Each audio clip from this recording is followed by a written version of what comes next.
शेतकरी बांधवांनो, मी विजय साळुंखे, सिद्धनाथ कृषी उद्योग नागठाणे याचा प्रॉपरायटर.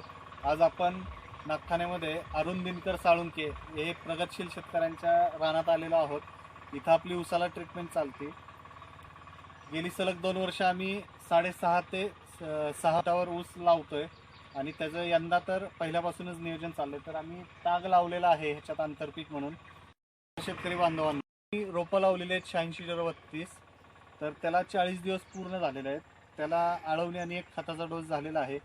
या ऊसाचं टार्गेट आमचं आहे एकरी गुंठ्याला 3 टनाप्रमाणे 120 टनाचं आमचं टार्गेट आहे ह्या ऊसाचं. त्या पद्धतीने ट्रीटमेंट चालू आहे. तर आपण बघूयात ऊस कसा आलाय. ऊसाचे फुटवे पण बघा कसे आलेले आहेत ते. एवढी दाटी असून पण ऊसाचे फुटवे सुंदरच येतात. हा ऊसाचा फुटवा बघा. या ऊसाचा जो काय फुटवा निघणार आहे तर तो तुम्हाला अंगठ्यासारखाच जाड दिसणार आहे. उगाच दाबण्यासारखे फुटवे दिसणार नाहीत. ही बघा ऊसाची स्टेज. 40 दिवसाचा ऊस आणि त्याला असे फुटवे निघायला लागलेले. नक्कीच हा प्रयोग आमचा यशस्वी होईल अशा आम्हाला विश्वास आहे. शेतकऱ्यांचं मनोगत घेऊ 2 मिनिटात. काय म्हणतात, त्यांना कसं वाटतंय बघूयात.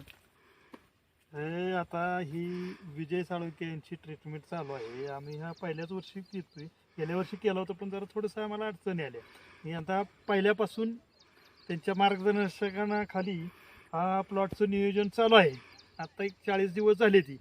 आता इथून पुढं एक खताचा डोस आणि 2 आळवणी झाली. आता एक खताचा डोस द्यायचे. आमचं 3 टनाचं गुंठ्याला टार्गेट आहे. बघूया पुढे ऊस ह्याची प्रगती कशी आहे ते आम्ही पुढच्या क्लिपमध्ये तुम्हाला नक्की भेटूयात एक 15 दिवसानंतर. धन्यवाद. धन्यवाद. रोप